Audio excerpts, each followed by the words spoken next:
everyone, it's me, and today, do you want to be a star? Because today we are talking about Hamilton and Hollywood. Together, let's go.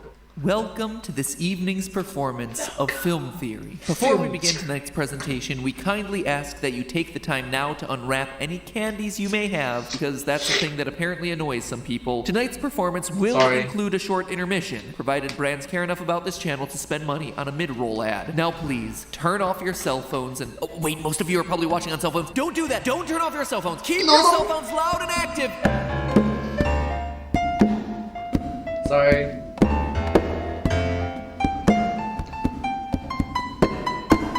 Hello in... I love the piano background music, that's just amazing. Yeah. Internet, welcome to Film Theory.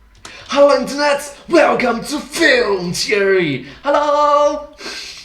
Where today it's probably more accurate to call the show Film Theatrical Presentation Sent to Direct Digital Release Theory, since... Filmed theoretical... I'm gonna give up. Okay. We're talking about the Broadway musical turned Disney cash cow, Hamilton. When it comes to talking about Broadway musicals, well, usually it'd be outside the realm of my channels, which is a shame, since as many of you know, I was in a past life a touring actor and director. But since... Oh my god, Matt Pat looks so young! And yeah, he looks so cute without the dad bod lah, so... I mean, that bod is beautiful bod, but still that bod. Filmed version of Hamilton just came out to near universal praise on Disney Plus. Looks like I finally have an excuse to talk about it. And let's just say, I am not throwing away my shots. Oh, and if you're already tired of these puns from the show, I've got some bad news because never gonna be satisfied. Oh, and for those of you who haven't seen the musical or the Disney Plus version yet, this will be a mostly spoiler-free theory. Don't worry, I won't go ruining anything big, like telling you who wins the American Revolutionary War. You'll just have to watch it for yourself and find out what happens to that young, scrappy, and hungry country. But rather than talking about how dangerous it was to shoot a flintlock pistol straight into the air or go through the bizarre economics that explains why King George III was probably right, I'm doing something a little bit different today. I'm gonna try to get Hamilton qualified for the Academy Awards. Maybe not so far as a nomination, and certainly not a win, although that would be great. Today, we're starting smaller. We're just trying to get Hamilton its shot at taking home its very own Oscar. But to truly understand what I'm talking about, why it matters, and how today we might be able to single-handedly change the entire face of cinema as we know it, that's barely an exaggeration, by the way, we first have to rewind. For those of you who don't know, Hamilton, a musical about the life of founding father to the U.S., Alexander Hamilton, started its Broadway run back in 2015. The next year, the original cast recorded 2 live performances and then a 3rd performance specifically for cameras. The rights to distribute the resulting movie went up for sale and were snagged by Disney, who decided to lock Hamilton in the good old Disney vault until 2021. But after everyone got themselves locked inside this year, Disney decided that, well, they had this complete movie anyway, may as well release it to get everyone hooked on Disney Plus. Because of the global pandemic, so everybody have to stay at home, stay safe.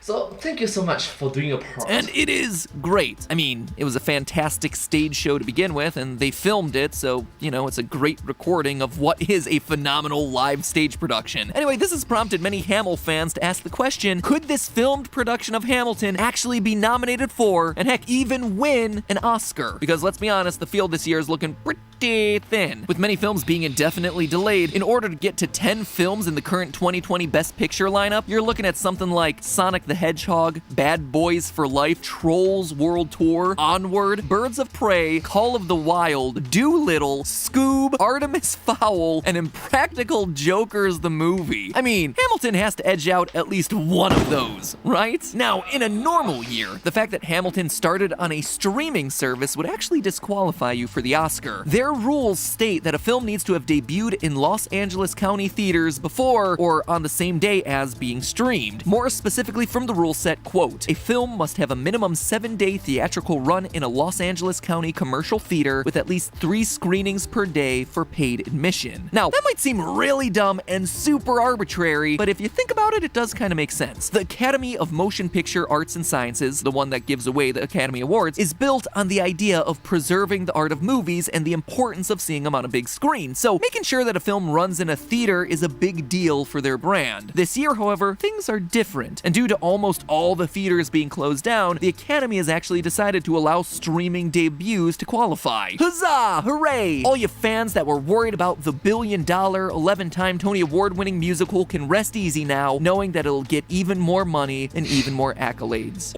Well, I'm just glad that the instructions, the rules change with time.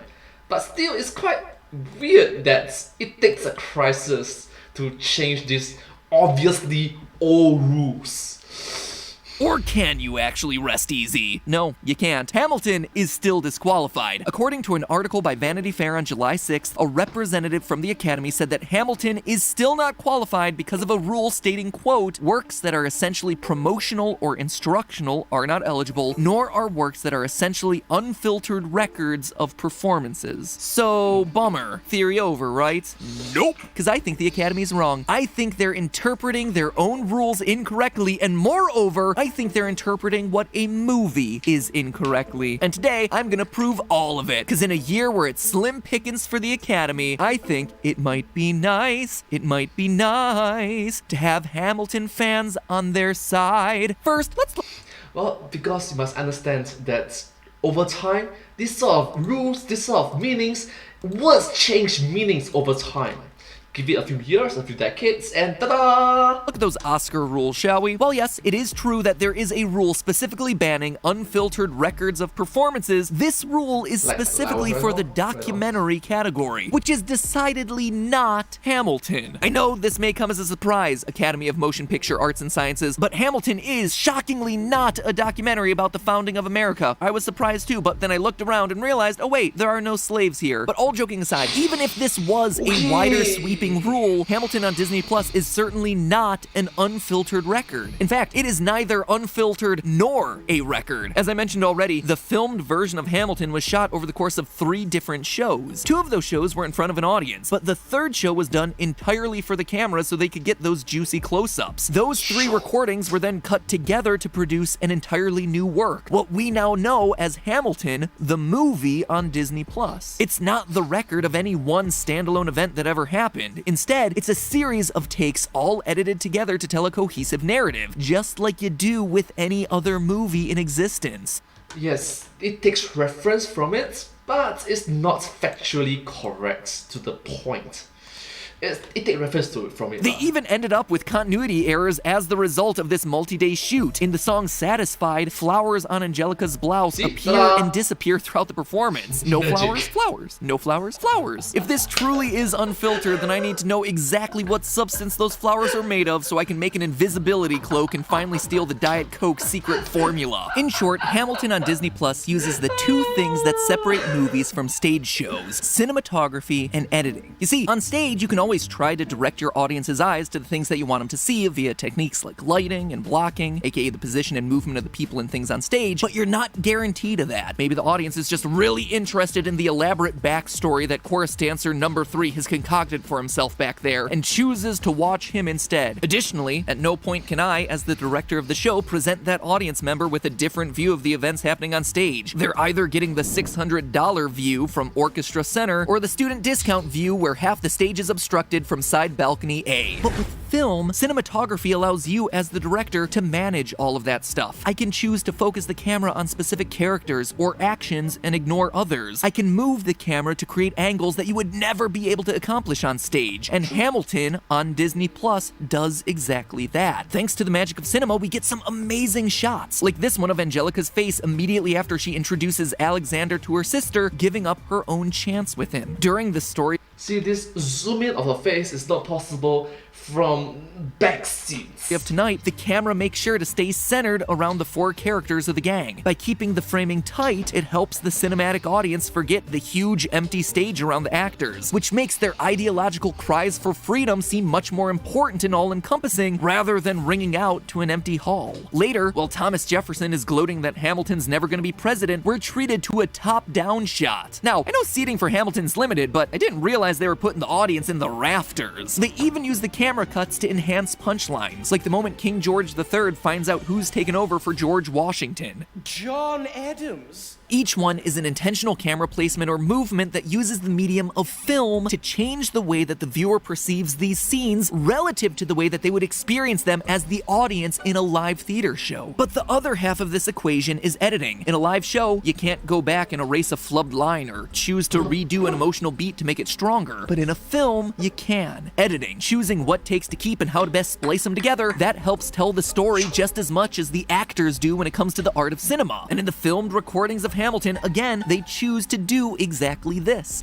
Editing for the win. In the song Satisfied, it's taken to an extreme, with rapid cuts from varied angles that keep the viewing audience as off-kilter as the character on stage who's trying to figure out how she feels about everything going on around her. In the song Non-Stop, it's a bit more the opposite. Longer shots with the camera swinging around in wide arcs, pulling ever more characters and action into frame as Hamilton's head spins. And of course, you can't ignore the editing decision to leave every juicy King George appearance in extreme close-up. Phew, the first row needs to come with a splash guard warning. So at this point, I think it's pretty clear that Hamilton falls squarely within the rules of a movie that should be qualified for Oscar consideration. Not a guaranteed nomination or anything, but at least worth being considered for one. But let's stop talking about Hamilton specifically and ask the wider question, why is filmed theater being disqualified in the first place? I mean, Yeah, true. Many years, decades have passed since it was originally founded, so why not? Why not? it used to be valid. Back in 1966, Sir Laurence Olivier scored a Best Actor nomination for his performance of Othello in a filmed stage production. Then again, in 1976, the film Give 'Em Hell, Harry, which was a live theatrical recording of a one-man stage play, was nominated for Best Actor. So why would filming something live on a theatrical stage in one long take inherently disqualify it as an artistic work? I mean, think about it honestly. In the past few years, the Oscar for Best Cinematography has gone to both 1917 and Birdman, two movies that have expressly used longer takes and disguised their edits in order to make it seem like one long continuous shot. And then what about the acting for those sorts of movies? Shooting those sorts of extended takes requires the actors to be in character longer, hitting their marks and being emotionally invested in the scene for longer periods of time. Quite literally the exact same things that theatrical actors are required to do on stage each and every night. Ironically enough, films have been pushing towards and getting rewarded by the Academy for pushing towards more of a live theater aesthetic for the better part of the last decade. So to exclude live theatrical recordings seems both narrow-minded and arbitrary. It also brings up the challenge that you've now set up for yourself. Where do you draw the line? How theatrical is too theatrical? Theater and movie making both require large teams with sets, blocking, hitting marks, memorizing lines, lighting, sound. In filmmaking, sometimes you take the 300th take, but sometimes you take the first take. Is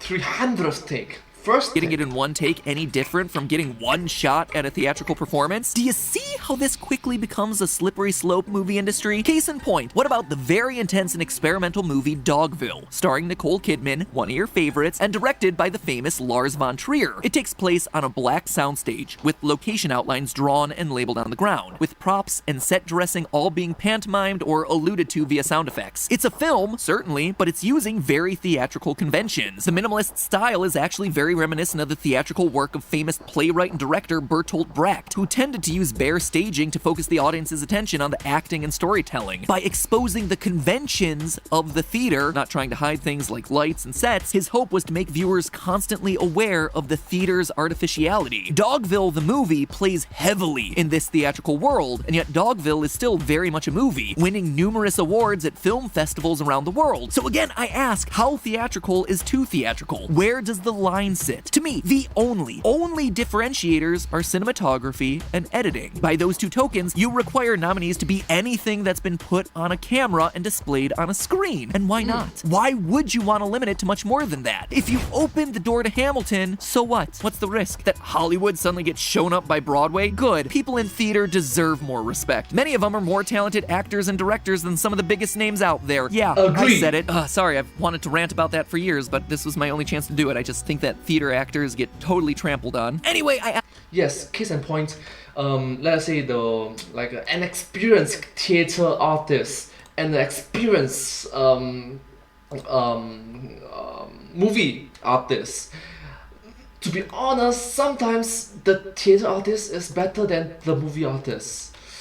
Just Ask saying. again, what's the risk of opening the door to filmed productions of live theatrical performances? Are theatrical shows gonna be at a disadvantage? Yeah, I just talked about the continuity errors on Angelica's blouse, so you know, Hamilton probably won't be winning any editing awards this year. And from a cinematography angle, yeah, they're using some fun shots, but it's still pretty basic. Could it win for acting though? Sure, why not? It contains some of the best acting that I've seen on a screen all year. And shouldn't that be enough? Theater and filmmaking are cut from the same cloth. They're variations of an art form. And in a year where the slate of potential Oscar nominees ain't looking too great, I'd much rather see Leslie Odom Jr. or Renee Elise Goldsberry get rewarded for their incredible work that they did on film than have to give the win to a blue CGI hedgehog doing the floss. But hey, that's just a theory. A film theory. And scene. And see. It's not uncut, you know. It's just awesome. Anyways, thank you all so much for watching this video together with me. I hope that you find this video very interesting, quite unique to watch, isn't it? Very special. Anyways, if you do like this video, please remember to like, share, and subscribe to my channel and comment down below if you have anything to share with us. Don't forget to follow my channel. I sincerely appreciate all of the support and encouragement from my work. Thank you all so much. You're the best, and I hope to see you in the next video. But hey, that's just a theory, a film theory, and cut.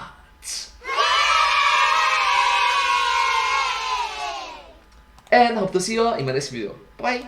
Thank you. Subscribe.